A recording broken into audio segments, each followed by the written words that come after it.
Assalamualaikum warahmatullahi wabarakatuh. Hello everybody, how are you? I hope you're all in a good condition and you're fine and happy, of course. Well, for today's material is about still about recount text, tapi bentuknya yang biografi. Kalau yang pekan lalu itu adalah tentang personal recount ya, menceritakan diri sendiri. Kalau ini biografi, menceritakan kisah hidup orang lain. Ya, udah pernah ya dengar istilah biografi. Okay, what will we learn about this material? Itu pastinya ada definition, ya, terus the characteristics, generic structure, grammar and language feature, apa aja yang digunakan di sini, and then types and function. Biografi juga ada tipe-tipenya, and then the example. Okay, let's start from the definition. Okay, definitions itu the definitions of biography comes from bios and graphia. Ya, bios means life and graphia means writing. Ya, ini dari bahasa Latin ya. And then jadi kalau digabungkan, biografi itu apa? Detailed description, ya, of a person's life. Jadi memang gambaran detail tentang kehidupan seseorang yang ditulis sama orang lain, ya. Jadi biografi nggak boleh ditulis oleh diri sendiri, dan yang pastinya dia itu non fiction text alias kisah nyata. Kalau fiction itu berarti fiksi, non fiction berarti adalah kisah nyata, itu ya. Jadi ada 3 penekanan di sini. Ada detail descriptions, ya, dia harus detail, gambaran detail, and written by someone else, ditulis oleh orang lain, dan yang terakhir adalah non fiction. Nah, dia harus kisah nyata. Jadi nggak boleh ngada-ngada, ya, harus sesuai dengan faktanya. Okay, next, for the characteristic of biography, tadi udah saya sebutkan ya, penekanan itu ada 3. Nah, karakteristiknya apa aja nih? Ya, yang pertama itu adalah yang tadi, not written by the subject, ya, and always written in the third person. Jadi ditulis oleh orang lain, tidak boleh ditulis oleh dirinya sendiri, ya. Terus yang kedua itu based on research, karena ini adalah non fiction text. Jadi harus berdasarkan research atau penelitian, ya. Jadi harus ditelusuri benar-benar, karena ini bukan karangan bebas, ya, tapi harus berdasarkan fakta dan data, ya. Namanya penelitian itu berdasarkan fakta dan data. And then describe the person surroundings. Nah, karena ini adalah detail description, ya, jadi yang diceritakan bukan hanya gambaran besarnya aja, tapi detailnya di mana itu harus lengkap, ya. Terus kapannya, waktunya itu juga harus detail. And then how the person live, ya, gimana sih kehidupannya dia dari zaman dahulu misalnya, atau dari zaman dia SMP, ya, itu terserah si penulis mau dimulai dari yang bagian mana gitu, ya. Tapi lebih detail, lebih dari kecil sampai dewasa, itu yang lebih baik. Nah, ini dia, shows how person affected other people's life. Nah, ini biografi itu juga nggak sembarang, ya. Misalnya kamu menulis biografi salah satu dari teman kamu, nggak ngasal kayak gitu juga. Tapi biografi itu penulisannya diambil, kita menulis siapa nih, orang yang berpengaruh dalam kehidupan, ya, dalam kehidupan masyarakat terutama, dalam kehidupan orang lain, orang banyak. Jadi nggak boleh misalnya mau ngambil cerita, mau nulis ceritanya for example Pak Busro gitu, ya, nggak bisa kayak gitu. Pak Busro itu siapa, affectednya untuk other people itu seberapa banyak gitu, tuh nggak boleh sembarang seperti itu, ya. Jadi kita tuh memang harus mengambil orang, menulis biografi orangnya yang seperti apa, orangnya yang affected other people, ya, memang berpengaruh untuk kehidupan masyarakat, ya memang orang-orang yang berjasa gitu, ya. Makanya biografi itu sebenarnya banyak itu dari pahlawan misalnya, atau para petinggi negara misalnya yang baik-baik ya, atau presiden, dan yang lain-lain. Jadi memang harus dia, orang yang kita tulis ini harus punya efek atau punya peran penting dalam kehidupan di masyarakat ya, atau di orang banyak lah, nggak harus masyarakat, setidaknya orang banyak gitu, entah itu uh, satu sekolah, satu kabupaten, pokoknya harus mempunyai efek untuk orang banyak tuh ya. Jadi nggak ngasal, bukan bukan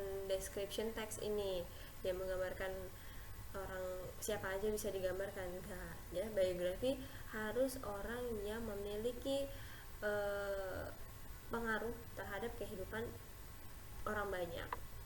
Oke, yang selanjutnya adalah supplies details that illustrate the person individuality. Ini juga penting. Jadi gimana orang itu individualnya seperti apa, itu juga harus detail. And then use vivid language to narrate the events. Jadi menggunakan bahasa yang jelas ya, bahasa yang jelas, terus bermakna luas untuk menggambarkan, untuk menceritakan eventnya, untuk menceritakan kejadian-kejadiannya, karena ini detail, jadi harus memiliki bahasa yang bervariasi. Oke, lanjut. Selanjutnya adalah the generic structure. Untuk menulis biografi juga ada generic structure-nya. Apa aja? Itu ada 3 ya. Yang pertama orientation ya, seperti biasa orientation itu means introduction, itu openingnya siapa, di mana, lahirnya di mana, kejadiannya kapan gitu ya. Terus ya digambarkan lah di situ backgroundnya ya, background information of the person ini siapa, ayah ibunya siapa, misalnya kamu disebutin adiknya siapa, lahir di mana, dan bla bla bla gitu. Oke, yang selanjutnya adalah events. Nah, events ini ya menceritakan detailnya ya, apa sih yang menarik dari dia ya, apa sih kisah hidup dia yang menarik gitu. Apakah dia dulu struggle pada saat sekolah sambil jualan sampai misalnya sampai sekarang menjadi presiden for example ya, atau sampai bisa menjadi direktur hari ini. Nah, itu perjalanan awal hidupnya dia, karirnya dia itu dimulai dari situ, di paragraf kedua, events ya, bagian events. Nah, events nggak harus satu paragraf, boleh lebih dari satu paragraf ya, depends on kamu mau seberapa besar ininya, penjelasannya ya, seberapa banyak penjelasannya. Nah, yang terakhir ini adalah reorientation atau closing, consists of conclusion or comments. Nah, si penulis di sini selain menulis kisah orang lain, dia juga memberi conclusion, memberi komen ya tentang orang tersebut, orang yang ditulis. Tell about the achievement ya. Nah, ini diceritain nih achievementnya apa aja orang ini ya, orang ini achievementnya apa aja, udah dapat penghargaan apa, terus kontribusinya di masyarakat seperti apa, bagaimana dia bisa mempengaruhi hidup orang banyak misalnya ya. Ini ditulis di bagian closing tuh ya. Jadi di sini adalah sudut pandang si penulis closing itu. Oke, lanjut. Grammar and language features, yang pasti karena ini bagian dari recount text, namanya recount itu sudah berlalu, jadi yang digunakan adalah simple past tense ya, kebanyakan itu simple past tense, tapi tidak menutup kemungkinan bisa menggunakan tenses past tense yang lain, gak hanya yang simple, bisa juga yang perfect, bisa juga yang continuous, past continuous gitu, dan yang lain-lain. Yang pasti dia adalah past tense ya. Nah, selanjutnya fokus on temporal sequence and temporal conjunction. Ya, ini menggunakan ya semuanya temporal ya. Terus yang selanjutnya adalah focus on specific participants ya, karena kita menceritakan tentang satu orang, jadi fokusnya ya orang itu aja. Misalnya mau nyebutin orang lain ya berarti tidak terlalu ditonjolkan, kecuali memang orang itu berperan penting dalam hidup si orang yang kita tulis biografinya ini ya. Terus pastinya yang terakhir adalah use action verbs ya, pasti menggunakan kata-kata kata kerja gitu, itu pasti banyak yang terulang, dan kata kerjanya menggunakan simple past tense tuh. Oke, selanjutnya, nah tipe biografi itu ada dua, jadi bukan cuma satu ya, ada yang short, ada yang long. Short biography itu hanya fokus kepada highlights-nya aja, jadi memang singkat ya, ini adalah tulisan singkat yang hanya beberapa paragraf. Kalau long bagaimana? Nah ini about life and times, jadi benar-benar detail dari awal sampai akhir. Biasanya yang long biography ini kita bakal temukan dalam bentuk buku. Kalau yang short kita menemukan ya dalam bentuk banyak ya, yang artikel-artikel juga ditulis gitu. Ini tulisan di sini. Nanti kita akan fokus di sini short biography, karena kalau long biography ini kan bentuknya sudah buku ya, yang tidak memungkinkan ya. Oke, itu ya, bisa dibedain ya antara short biography and long biography. Oke, next. Nah, fungsi dari biografi itu apa sih? Ya, to know person's story about his or her life outside of any accomplishment this person may be known for. Jadi known for ya untuk memberi informasi gitu ya, untuk mengetahui bagaimana sih kehidupannya dia gitu ya, di luar yang kelihatan ya, di luar dari yang kelihatan, oh dia kelihatannya seperti ini. Nah untuk biografi ini ditulis untuk biar orang tahu ya kehidupannya selain yang terlihat ini seperti apa. Terus yang selanjutnya adalah to give much information easily and educate the readers. Nah ini pastinya tujuannya untuk edukasi ya, untuk edukasi ya, karena yang tadi saya bilang, karena orang yang kita tulis biografinya harus seseorang yang memiliki pengaruh besar untuk masyarakat gitu ya, untuk masyarakat banyak. Nah itu kan pasti ada edukasi tersendiri di situ. Makanya salah satu tujuan dari penulisan biografi adalah to educate ya, much information easily and educate the readers gitu. Nah this is the example ya, ini example dari short biography ya, short biography the early life of Barack Obama. Jadi memang sesuai dengan judulnya dia, the early, jadi awal, kehidupan awalnya Barack Obama. Jadi dia hanya fokus kepada kehidupan awalnya aja gitu ya.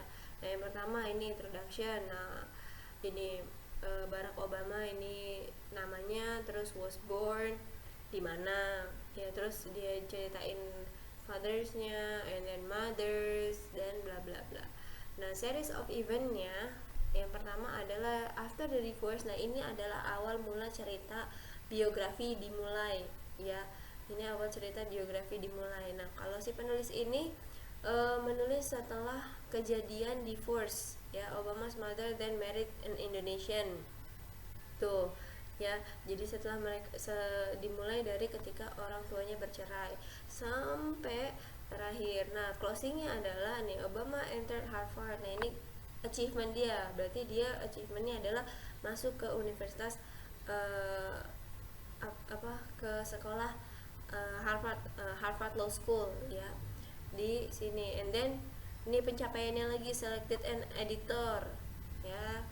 Terus pencapaiannya lagi jadi presiden di Harvard Law Review, lalu baru graduated gitu ya. Jadi ini memang pencapaiannya dia, jadi terakhir itu memang pencapaiannya. Nah di sini nggak ada tulisan komentar atau sudut pandang si penulis, nggak apa-apa, yang penting ada include salah satunya. Pokoknya yang namanya closing itu salah satunya ada bisa komentar atau sudut pandang si penulis langsung dari point of view-nya dia, atau bisa juga memang hanya mengambil achievement atau si atau how these people affected to other people gitu ya. Jadi bagaimana orang ini mempengaruhi kehidupan orang banyak ya, salah satunya aja gitu, namanya juga yang short kan. jadi boleh, yang penting include salah satunya. Oke, seperti itu kurang lebih penjelasan dari biografi ya. Mudah-mudahan bisa dipahami, bisa dimengerti. Thank you everybody for your attention. See you next meeting. Wassalamualaikum warahmatullahi wabarakatuh.